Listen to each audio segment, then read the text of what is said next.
Moments of the weekend. We got to go to it right now. Hard Let's take a look at it. Hard to talk about how important somebody like Jim Long is for Greg Van Alst as well. I hope he can cover all 20 sponsors in one interview. It's going to be hard. That's going So good. See that vein popping out of his head? Guys like me are supposed to do that. That's awesome. Let's get it down to He wants that Jamie. flag. Take it in, Jamie.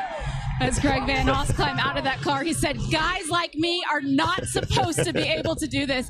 He collects the checkered flag. I'm not sure you can put it into words, but the emotion that you're feeling right now, how much heart went into this win? Oh, it's everything I got. It's the only speedway car we got. There's no way I was going to bring it home without the steering wheel or the trophy, and that was it. This is for all the short track racers out there that don't think you can get to this level. I've worked my ass off to get here, and we did it! Yeah! There it is right there. And I got to tell you, as a short track racer I have myself, tears in my eyes. It doesn't get better than that. it absolutely does not get better than that.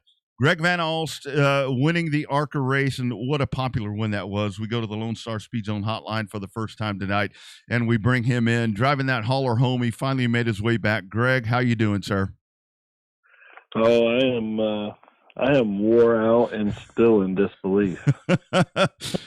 Greg, sitting there watching that, and thank you for taking the time to be a part of our program tonight. But I mean, Bobby and I, we're local guys. I mean, this is all we've ever done. We just sit here and talk about short track racing. But seriously, you just did what all of us dream to do, and a lot of people think that it's impossible to do. You go out there, you hit the big stage, and you win that thing, dude. I mean, can you put it in words here a couple of days after what that means to you? Man, I think it's finally starting to sink in, but it's mainly because I've had to do what short track racers do, right? We went out and celebrated Saturday night, and then we got on the road, and I had to drive the hauler, and my wife and boys came down, so I told my guys, like, you guys don't want to be in the hauler with my wife and kids, so you guys just plan on driving back without me, and I'll just take them. So it's just been, eyes on the road, and my wife was sitting next to me, and she was kind of showing me stuff and whatnot that was going on social media. But I'm really just now getting a chance to look at everything, and like I can't believe the messages, the tweets, the text messages. It's completely surreal. I love it. Greg, your winner's circle interview up there at Daytona has seen lots and lots of social media hits. There were people that I know that didn't hardly follow racing, and they're like, man, what was the deal with that video that you just posted? That guy was excited. And I'm like, well, hell yeah, he should be excited. He just won the biggest race of his career at one of the most famous tracks in the world. But you did it for the short track guys that never thought they could get that far. But do you feel yourself as a short track icon now, trying to do one for the little guys, or is it just next race up? We enjoyed what we did. Now it's on to the next race to try to win this ARCA championship. Man, I don't know. So I don't have like a trophy case full of feature wins, right? So like, I mean, I've only won a handful of times, and that's why I'm so passionate about winning. Yeah. But I know a lot of people they don't believe you should move on if you're not dominating or whatever. And my dream has always been to be at this level, and just had some things happen through the last few years with CB Fabricating helping us out, and it put us in a position to be able to race at this level. Did we ever really think we could win at this level? I mean, in reality, no. I mean, we have people around us with my crew chief, Jim Long, and my spotter, Brandon Lyons, which spots for William Byron. I mean, we've got people around us that are plenty capable of winning races, and, they believed in us. But I just kind of always look at myself as just a guy that races, never as a Daytona winner. Man, and that's something that very few people can say, and that's really a cool thing. But I mean, talk about that, Greg. I mean, you did. I mean, you stepped away for a bit. I mean, you hadn't done this for a little bit, and then here you go. You jump back in, and it's just got to be so surreal to really absorb everything that's happening to you right now. Yeah, I wish I was 15 years younger in the position I'm in, because I've kind of have two racing careers. The first one we made it to ARCA, made 3 races, done some Hooters Pro Cup stuff, and then life happened. Got married, started having kids, started a fence company so I could go racing. I started over. I mean, I started back over in go-karts and then modifieds and late models, and it's I kind of like the second career better. This is where it's got me. Yeah, no doubt. So, Greg, talk about your ARCA program, man. You mentioned that you weren't going to bring back you were going to bring back the steering wheel of the trophy because that was your only speedway car. How many cars do you have, and how many cars do you need to run a full ARCA season now? So we do have 5 cars. So, we are definitely not the smallest team in the garage. But I am an owner driver. That's where CB Fabricating and Chris Barkdahl has came and helped us with acquiring cars and equipment and whatnot, over the last 3 years. But we have 1 super speedway car. And I mean, I kind of told my guys, I mean, it's kind of like the Babe Ruth moment where you walk up to the plate and you point, right? So for the last few weeks, we've just been in the barn talking about what if this and what if that. And I'm like, guys, if I'm in the top 3 or 4 when it comes down, like, we're making the highlight reel. Like, it's just going to happen. It's either going to be we're going to tear up half the field, or we're going to go to get the checkered flag. Like, there's no reason to bring back this race car, because we've rebuilt this thing. This was our 5th speedway race, and we've had to rebuild it 2 or 3 times because we keep getting wrecked. Yeah. So, my first year with it, I was really nervous and didn't want to make any moves.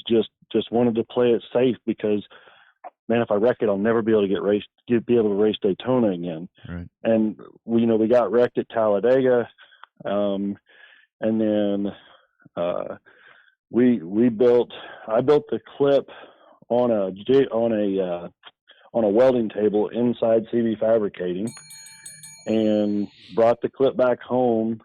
And I don't have a chassis jig or anything, and put a rear clip on this car before last year at Daytona. And we got wrecked running 3rd or 4th under yellow. And then we went to Talladega, and Daytona is my ultimate dream racetrack. Yeah. And we're running like 5th or something like that with just a few laps to go. That race was running over, and they were saying it was going to be the last, no matter what the next flag was it. No matter if it was yellow, checkers, whatever. And we're going through 1 and 2, and everybody starts stacking up, and I bailed because that's like, I don't want to lose this race car. Yeah. And I'm like, that's what I told my guys, like, I'm not bailing. Like, it's Daytona. Like, I will bring this thing back with it either completely destroyed or with a trophy. And that was kind of my mindset for the weekend. Yeah. Greg, talk about, the mindset of racing at a super speedway, with Daytona or Talladega.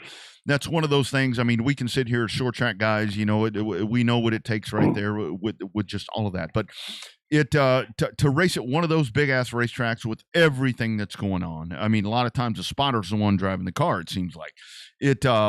It's just one of those things where you're waiting for the shit to hit the fan. Really, the only way to put it. I mean, how do you sit there and gauge that and just keep yourself calm, waiting for that opportunity when it presents itself on one of those racetracks? So I think I'm very, very lucky to have somebody like Brandon Lyons as a spotter. Yeah. I think he's one of the best in the business. He's obviously spotting for some of the best in the business. But the style of racing that you have to do at at Daytona and Talladega, I think just fits me. Yeah. I don't want to say it's relaxing and give away like how hard it really is. But there's not a whole lot you can do from a driver's perspective. It's not like you can, change the line to make the car a little better here or a little better there. I mean, there's some of that, but not like you do on a short track where you're constantly searching, right? Right. So the biggest thing that I've learned is you have to almost make your moves. You have to start planning your moves a lap ahead. Wow. And I learned that at Talladega in my second race, because we just couldn't get anywhere. I just couldn't pass. I couldn't do anything.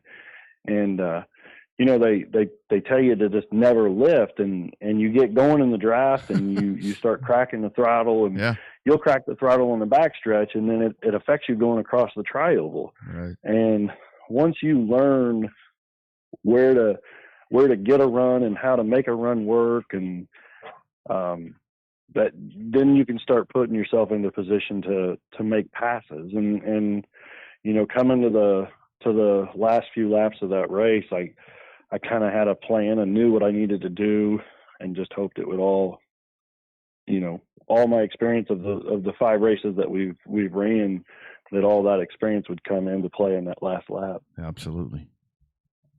So, Greg, obviously Daytona's huge, and it's a career maker, and it's all you guys want to do is everybody wants to win at Daytona. But there's a lot more races left for the ARCA series coming up in 2023. Are there any particular races, other than maybe Talladega now, that you're looking forward to that's circled on the calendar that maybe not have been circled on the calendar before the Daytona win? Not necessarily any that wasn't circled before. We've been really good at Charlotte the last 2 years and had issues. In 22, we ended 5th and our track bar was loose, and we were running down 3rd and 4th. And then I was running, I think, 4th in 21 and had a battery quit. So Charlotte's probably the race on my radar that I think we can run really well at. We found some things on our short track car over the winter that we think we're going to be better. So we're looking forward to going to Phoenix and seeing if that work there that we've been working on is going to pay off for us. But I'm not going to lie, I'm kind of excited to get to Talladega. Yeah, I bet. I bet you are.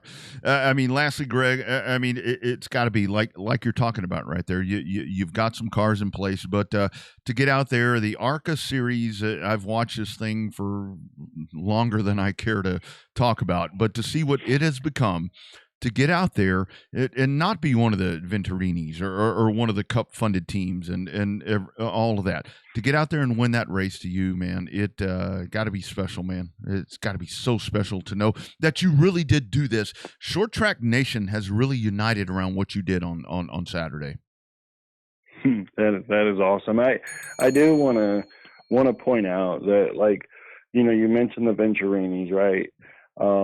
Man, they're great people. Sure. Yep. We've bought most of all of our gears for each track from the Venturinis. Billy, his wife, they both text me after the race. Bill came over and kissed me. I mean, how many guys have gotten a kiss from Bill Venturini that didn't drive for him, right? So, I mean, they're really good people.